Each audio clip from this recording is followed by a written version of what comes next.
Hey everyone, I'm Danny and welcome to Muggle Magic.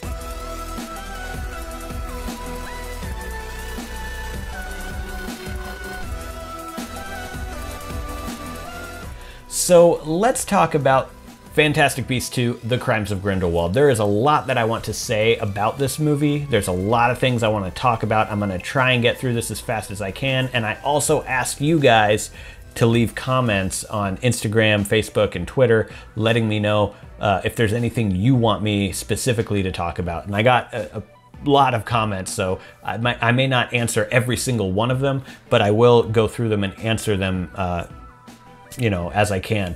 Also, we are about to enter spoiler territory. This is like the entire video is going to be full of spoilers. So if you haven't seen this movie yet, turn this video off because there's some pretty big reveals and we're going to talk about all of it. So here's your chance to get away from all the spoilers. On Instagram, Jolie Carmen says, thoughts on the portrayal of Dumbledore and Grindelwald's relationship?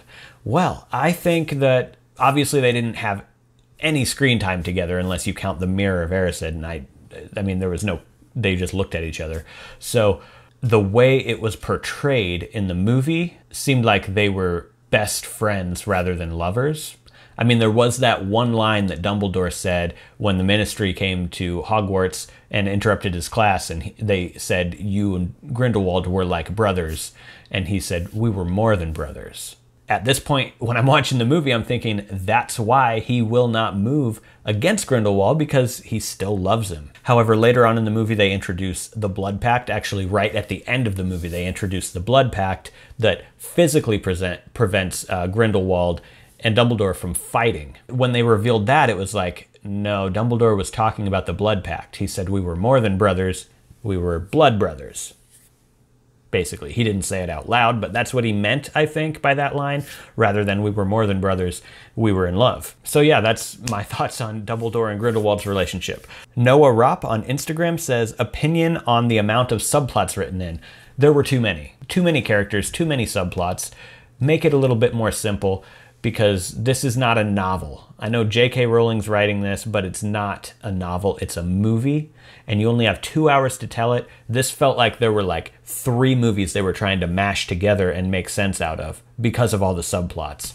I think they could have stretched some of this out. They could have maybe introduced some of these characters later on, because there's going to be 5 films, so they could have saved some of these subplots and characters and just kind of sprinkled them in the next couple of movies.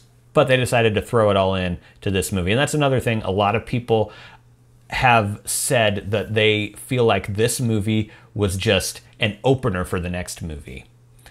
And I feel like that might be a little bit on track. I can understand what they mean, because it introduced all these characters. So it's like, so this movie felt like it was just an introduction to all these characters that are then going to be there throughout the next few movies. Hopefully they don't have this many characters being introduced in all the movies. That would be a little overwhelming, but yeah, okay, so that's the subplots.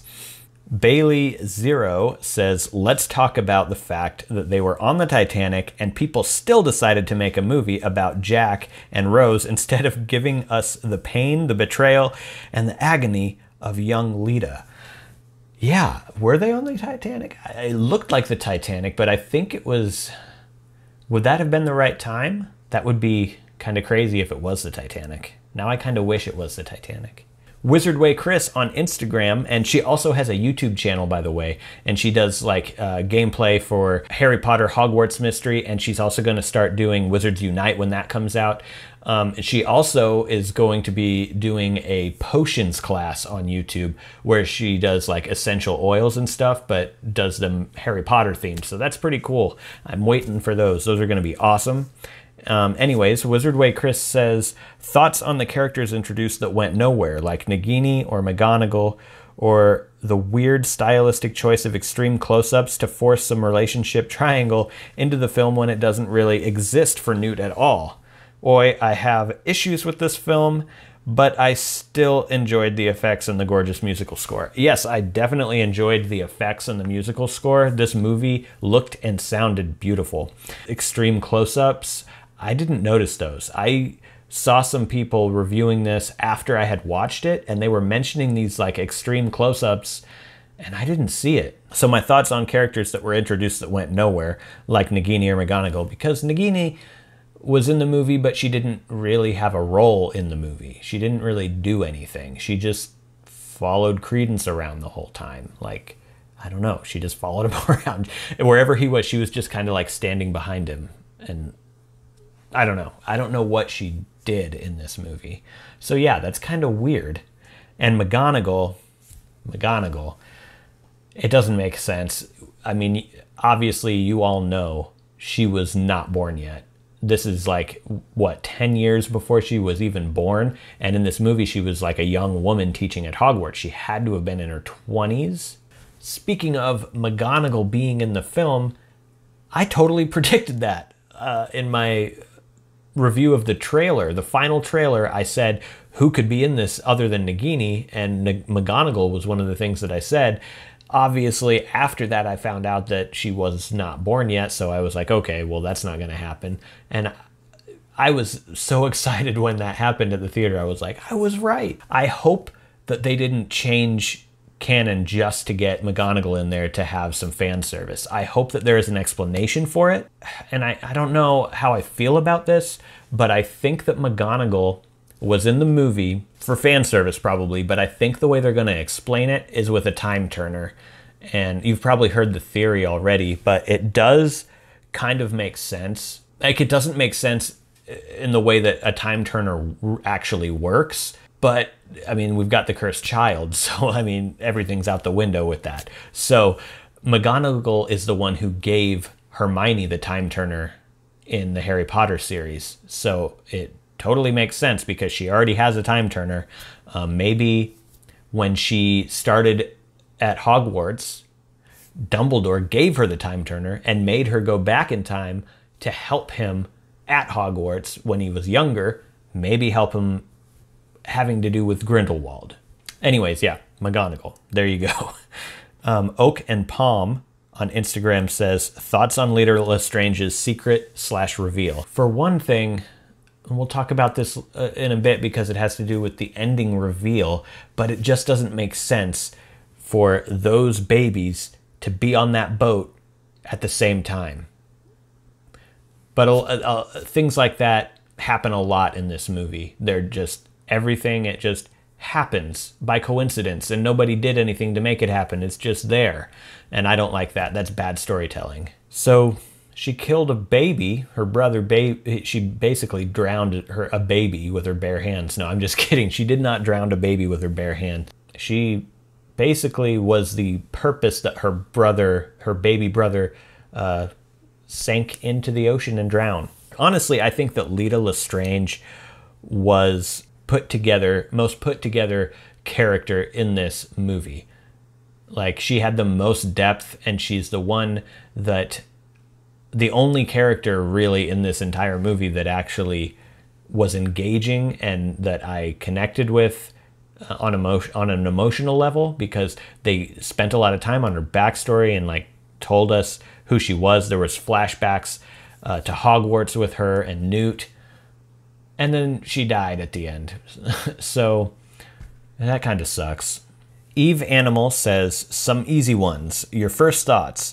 So my first thoughts were that I love the movie, and I still do. I still like the movie. Even though I have some issues with it, I do still love the movie, and I will explain that in a bit too.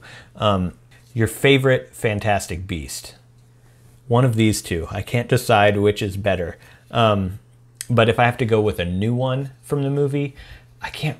It's hard for me to remember the names of these beasts sometimes. So I really did like the dragon lion thing that got loose, and it had the really long kind of flowy tail. That thing was really cool, and I can't remember the name of it.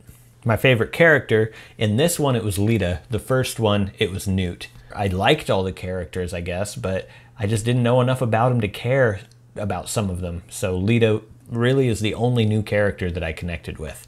Dana Penna on Instagram says, how did you feel about having so many new characters, Did you think their backstory should have been explained, like how Newt and Lita ended up together, how Credence ended up at the circus, and how him and Nagini became so close? Actually, yes, I do think all of that should have been explained. I think they should have cut out a lot of these characters, and I think they should have focused on Nagini, Lita, Newt, and Credence more. I think those should have been like the four that they really... Because, I mean, that's plenty new characters. We have 2 new characters, and Credence in this one is basically like a new character, because in the first one, he didn't really... He was like a different person. There's obviously been some character progression between the first movie and this one. So Credence in this, his character was almost like a new person.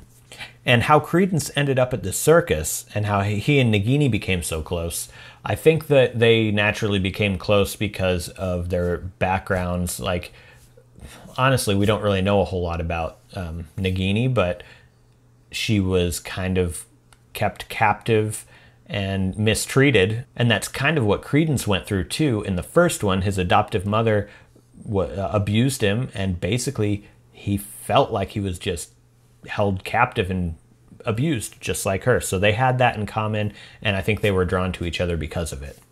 And how Credence ended up at the circus. And I believe that Credence ended up at the circus because he joined them in New York and then traveled with them to Paris. And I'm pretty sure that's how it happened. If you get on the Harry Potter wiki and you look up Circus Arcanus, you will see that the images there are all in English. And then in the movie, from those posters, everything's in French. Also on the wiki, in those images, I believe it says something about on its way to Paris or something, or for the first time or something like that. I can't remember exactly what the wording is, but it's clear that they were in America and went to Paris. So obviously that's how he met up with the circus and joined them and went there. Yeah. Legendary Potter 117 says, please talk about Queenie. Like, what is she thinking? I was like, what is going on right now? Like, because this is not the Queenie that we saw in the first movie at all. This is not that character. They changed her completely, it felt like. But I have a theory that could kind of redeem her character. And that is, do you remember the part when she's sitting on the sofa, and it was before Grindelwald walked into the room, and she's drinking tea, and the teapot is like floating and it keeps trying to give her more tea, and she tells it, no, stop, I don't need any more. I can't remember the line.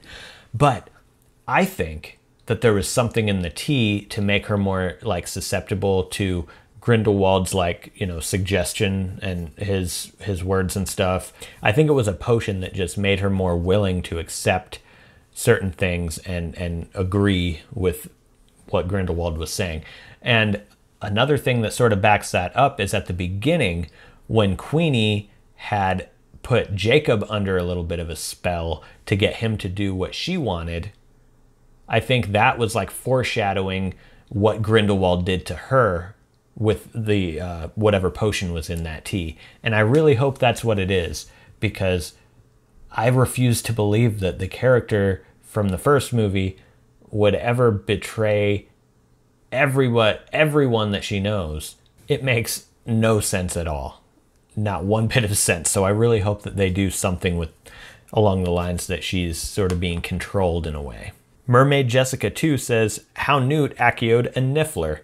Yeah, because like you can't, Accio doesn't work on living things unless they're like standing on something. Like if I was standing on a skateboard or something, you could Accio the skateboard and I could just like go with it, but apparently that's dangerous. So how did Newt do it? This one's gonna be hard to explain because I don't know. The only thing that makes sense is that Nifflers put like coins into their, I don't know, is there like a pouch? Is it a marsupial? Or like, do they actually put coins into their belly? I don't know, but Nifflers do that. So maybe he Acio'd the coins in the Niffler and it pulled the Niffler over. That would make sense. But he does say Accio Niffler. Or maybe Nifflers are robots created by a mastermind wizard thief. Shauna the Nerd says, among the obvious major plot questions, if Newt could just use Accio to summon the Nifflers and such, why didn't he use that in the first film instead of busting up the jewelry store and literally running all over New York to round up his creatures? I don't know. Do you have to know where something is to Accio? Or can you just Accio something and it'll just, like if I just said Accio pen, would I get like 50 pens flying at me or something from all over the place? Or would I have to be thinking of a specific pen and know where it is? I can't remember if that's how Accio works or not.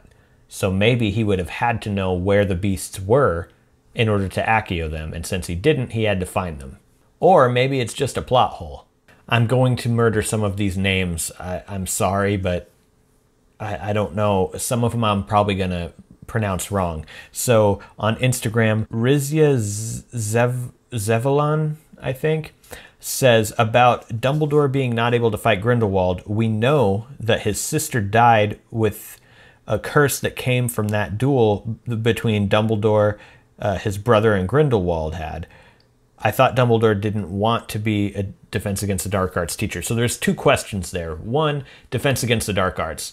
I'm not too I mean, maybe that just wasn't explained before because we know he did Transfiguration, but in this movie, they banned him from doing Defense Against the Dark Arts. The Ministry did. So maybe he started off doing Defense Against the Dark Arts, got banned from it, and moved to Transfiguration, and that's what he taught forever after that. So that would be an okay change because that doesn't really change anything that really matters. But him being unable to fight Grindelwald, this is something I did want to talk about. So the Blood Pact. Yes, we know that there was a duel between Grindelwald, Aberforth, and Albus Dumbledore, and this resulted in the death of Dumbledore's sister. And then after that, Grindelwald fled. So yeah, they would have had to have done that Blood Pact before that battle. And if they were unable to battle each other, how did they battle? So I think we just don't understand enough about the Blood Pact and how it works, because can they literally not like say the words and do the wand motions at all? Or when they do it, does it deflect and they can't actually hit each other? Because if they could actually, cast a curse at one another, but maybe the curses bounce off or kind of evade them in a way, maybe that's how Ariana Dumbledore got killed. So they were bouncing curses around, trying to hit each other and couldn't, and something ended up hitting Ariana. So that would make sense, I think, if that's how the curse works. Or not curse, I'm sorry.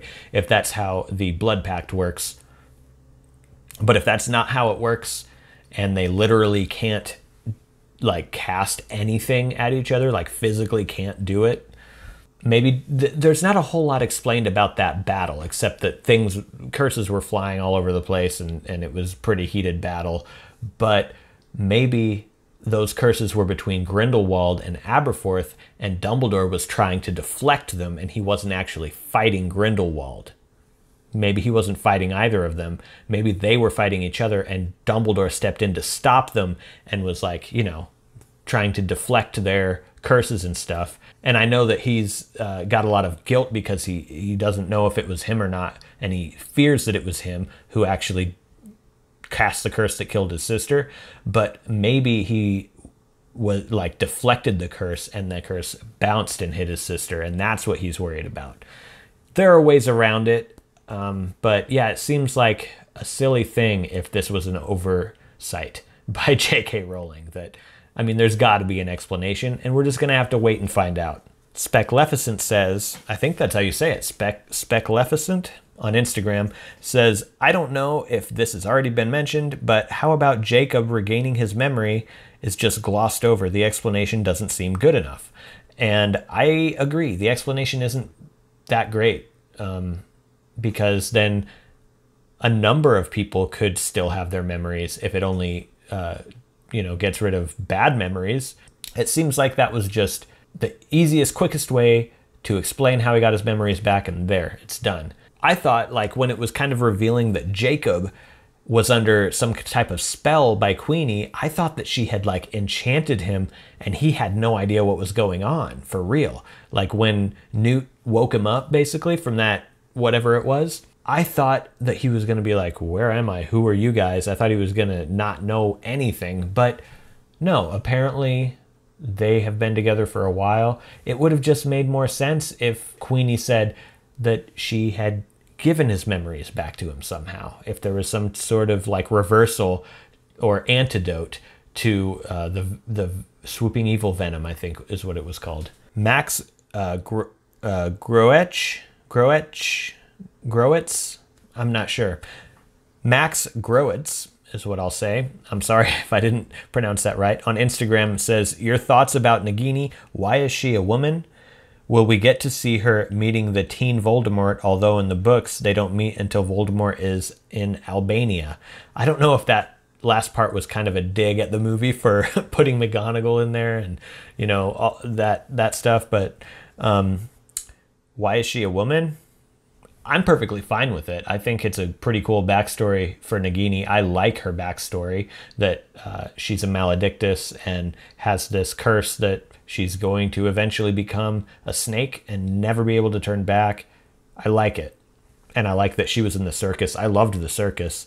Will we get to see her? So teen Voldemort? I don't think so. I don't think they're going to do that. I really hope they don't do that. Except for maybe in the orphanage, because he mentions to Dumbledore that snakes talk to him and they come to him and whisper. Remember in that creepy scene? He says that, so maybe Nagini does come to him at some point, so they could work it in there and it would still make sense if they wanted to. Charlotta 1508 says, the love thing between Theseus, Lita, and Newt, and how Lita just disappeared in the blue fire. Is she dead? Has she joined Grindelwald, or is she being held captive? Because the followers disappeared in the middle. The people who didn't follow Grindelwald die, but we didn't see her doing any of those. Well, we did see her disintegrate, and like the Ministry of Magic people who were trying to get out also disintegrated in the same way. So I'm going to say she's dead. But the love thing between Theseus, Lita, and Newt, I don't know. It was kind of strange because it doesn't really explain how Lita went from being with Newt to being with his brother and how much time has passed since then. Here's what I thought about it, though. I thought that Newt probably didn't really have many feelings left for Lita that were in a romantic way. I think it was more like he cared about her because they were really good friends. And maybe it was Newt that, you know, cut things off with her because he didn't want to be with her really in that way. And then she got with his brother to make him jealous. That's a possibility, because throughout the whole movie, she kind of is showing interest in Newt. Even in the photo in that magazine, Spellbound, she's like, kind of like, you know, holding on to Newt, and her fiance's like right behind her. So like, I don't know. I think that she did that to make him jealous or something like that.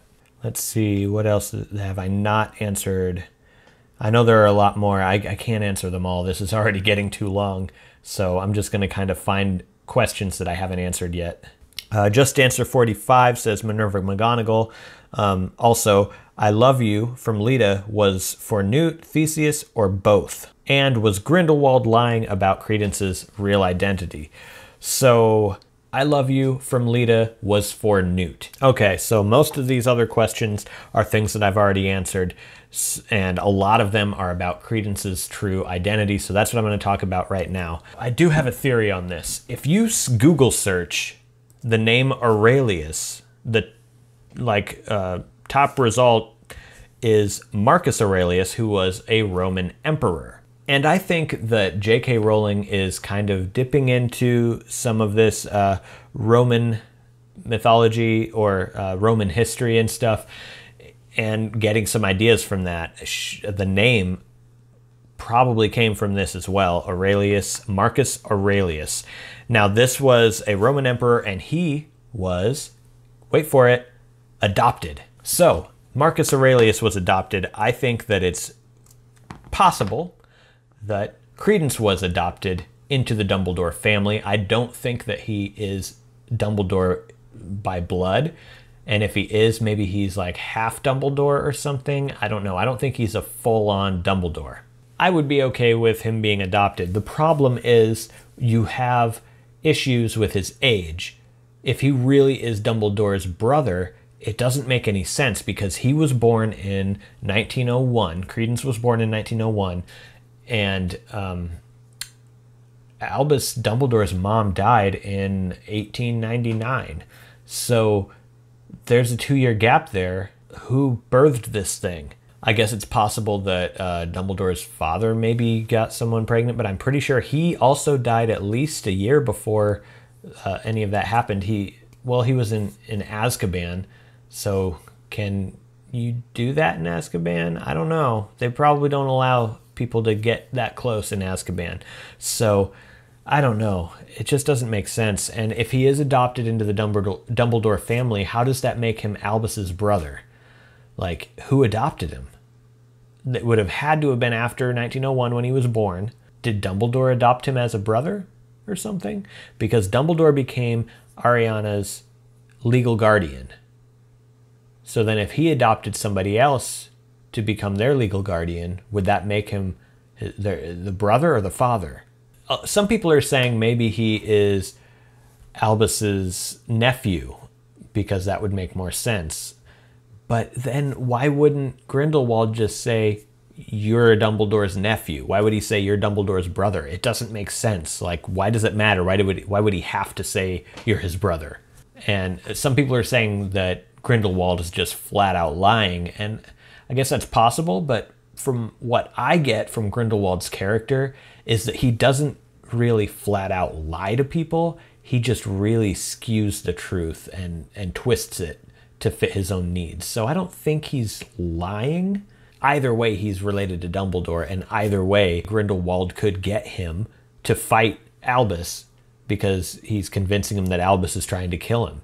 So that's still family trying to kill his own family, trying to kill him.